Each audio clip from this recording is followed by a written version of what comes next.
una lámina propia y la muscular de la mucosa. Ellos tres forman la mucosa esofágica. ¿Sí?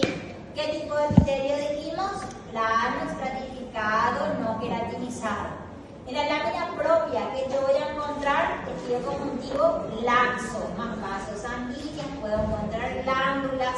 Siempre si hay vasos sanguíneos va a haber vasos linfáticos.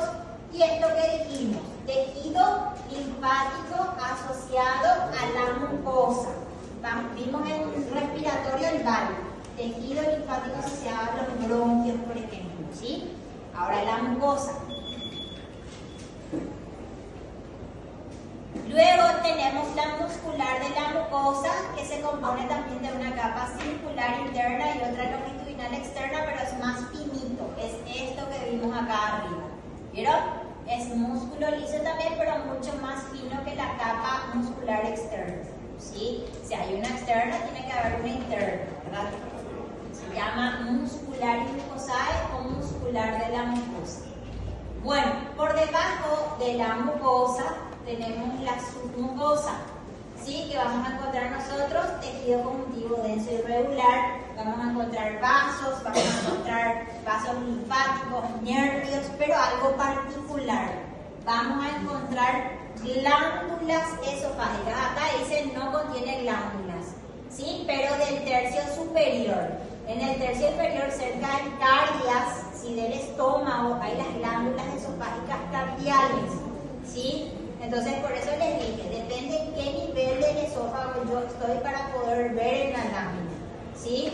Entonces, por eso dice ahí, el tercio superior no contiene, pero la parte más inferior, en donde se une con el estómago, sí tenemos glándulas. Bueno, y siempre también vamos a encontrar el plexo submucoso de Meissner, este plexo nervioso que se ve acá en la imagen, ¿sí?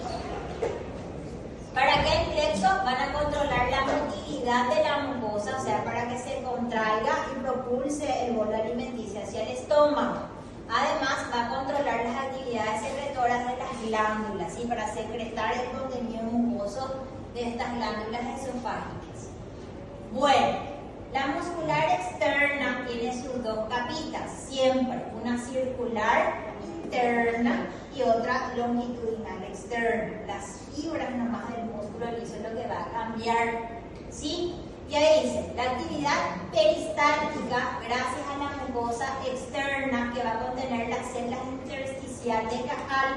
Estas células intersticial de Cajal están dentro del plexo mientérico de Auerbach. Parece como una virgulita la célula, ¿sí? Esa célula que parece virgulita se llama células de Cajal. Y es esa la que va a permitir que el peristaltismo sea coordinado, rítmico, ¿sí? No se contraiga todo al mismo tiempo, por ejemplo, ¿sí? Por eso dice, regula la actividad de la muscular externa y además participa entonces en la reconstrucción de la muscular de la mucosa que vimos. La muscular externa muestra que la capa circular interna y longitudinal externa están dispuestas en forma helicoidal a la luz. ¿Sí? Por eso tiene una capa circular interna y otra longitudinal externa. Bueno, y acá lo que yo les dije, va a depender en qué nivel del esófago yo esté para decir si es adventicia o si es serosa, ¿sí? Si la región del tubo digestivo del esófago es intraperitoneal, o sea, está dentro de la cavidad abdominal, se recubre de peritoneo, ¿sí? La cavidad abdominal nosotros encontramos el peritoneo.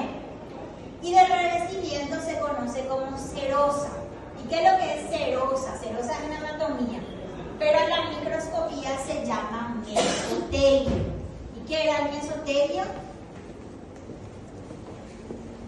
¿Recuerdan? Endotelio, mesotelio, ¿sí? Es un epitelio plano simple, ¿sí? O sea, el peritoneo es un epitelio plano simple, ¿sí?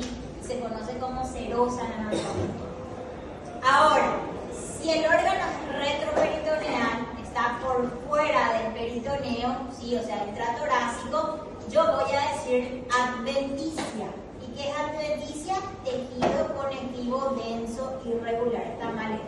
Tejido conjuntivo denso irregular es adventicia, ¿sí? Y mesotelio es serosa, ¿sí? O sea, un epitelio plano, simple. ¿Entienden? O sea, en resumen, los 2/3 superiores del esófago, el tercio proximal y medio, tiene adventicia. ¿Qué es la adventicia?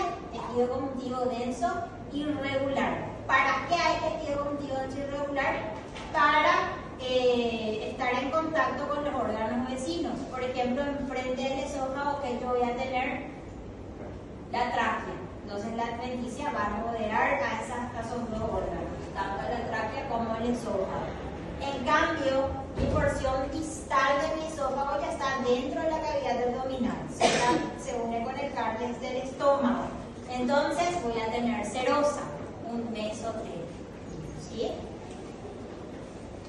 Bueno, no me voy a detener tanto en la inervación del tubo digestivo. Están formados por dos sistemas. El sistema nervioso entérico, que va a inervar toda la parte entérica del estómago, ¿sí? O sea, es involuntario. Yo no le puedo decir a mi esófago o a mi intestino contralte, no te contraigas. Está gobernado bajo el sistema nervioso entérico, que es involuntario, autónomo, ¿sí? Mientras los componentes simpáticos y parasimpáticos, nosotros dijimos que hacen lo opuesto, ¿sí? Por ejemplo, si yo, estoy, qué sé yo, frente a algo, a una víbora o a algo, ¿verdad? A un bicho, ¿qué yo voy a hacer? Voy a correr, voy a huir. Entonces, todo mi sistema simpático se van a activar. ¿Cómo les voy a decir? Mi método de huida, ¿sí? Entonces, mis glándulas no van a secretar en ese momento, ¿sí? Van a estar inhibidos. Mi frecuencia cardíaca se va a disparar. Yo no voy a querer, por ejemplo, defecar ni orinar en ese momento. ¿Me entienden? O sea, eso es la parte simpática. Si produce, por ejemplo, a nivel cardíaco, una taquicardia. ¿Y qué hace el parasimpático? Lo opuesto, una bradicardia. Todas las glándulas no van a secretar. Yo no voy a querer orinar, no voy a querer defecar en ese momento. Solo correr. ¿Sí? Más o menos para que entiendan cómo actúa el sistema simpático y parasimpático. Y ocurre lo mismo a nivel del tubo digestivo. Entonces, mi sistema simpático va a secretar, por ejemplo, las glándulas esofágicas. El parasimpático va a inhibir esa secreción. ¿Sí? ¿Entienden? Va a contrarrestar. Bueno, el plexo mientérico entonces dirige la motilidad peristáltica del tubo digestivo y el plexo submucoso la función secretora de las glándulas, movimiento de la mucosa, contrae la mucosa, además regula el flujo sanguíneo localizado, ¿sí? Porque va a contraer los vasos sanguíneos que están entonces en la submucosa para poder vascularizar el epitelio. Recuerden que todo epitelio es avascular, ¿sí? Entonces, para eso nos va a servir nuestro plexo mientérico de Auerbach y el plexo submucoso de Meissner. Y existen personas, seguro que les dije ayer, ¿verdad? Que hay personas que no tienen el plexo mientérico de Auerbach, entonces ellos no tienen peristaltismo, ¿sí? Y cuando no tienen este plexo mientérico de Auerbach, hay un síndrome, el síndrome de Hirschsprung. El recién nacido nace sin plexo. Entonces no tiene peristaltismo y tiene un megacolon, ¿sí? Bueno, y hay ya lo mismo, inervación parasimpática y simpática. Entonces, acá inhibe los músculos de los esfínteres, ¿sí? Contrae para no irse al baño, por ejemplo. Inervación simpática, entonces activan los músculos de los esfínteres. Y así sucesivamente, ¿sí? Esto no me voy a detener, pero ya les expliqué. Ahora, recapitulando, el esófago entonces tiene 4 capitas, dependiendo en qué segmento yo esté, ¿sí? Tenemos una mucosa que está formada por el epitelio, lámina propia y muscular de la mucosa. Ellos tres forman la mucosa esofágica. Debajo de la mucosa tenemos la submucosa, luego la muscular externa y serosa o adventicia, ¿sí? Entonces, lo que tenemos que saber es, ¿qué tipo de epitelio tiene el esófago? No queratinizado, excelente. Luego tienen que mirar en la submucosa, ¿sí? Porque acá hay un cuadrito interesante. Miren un poco, esto es pregunta de examen. Dice que tanto el esófago y el duodeno son las dos únicas regiones que poseen glándulas en la submucosa, ¿sí? O sea, no hay glándulas en el estómago, en la submucosa del estómago, no hay en el ilion, en el yeyuno, en el colon. Solo 2 segmentos del tracto digestivo tienen glándulas en la submucosa, o es el esófago o es el duodeno. ¿Me puede explicar cortito por qué? Quizás nos ayuda a recordarlo, no solo saber, sino que por qué solo el esófago y el duodeno tienen glándulas en la submucosa. Glándulas, porque tienen que secretar. ¿Vieron? El quimo, el bolo alimenticio va a pasar por ahí. Y para formar el quimo tiene que secretar moco.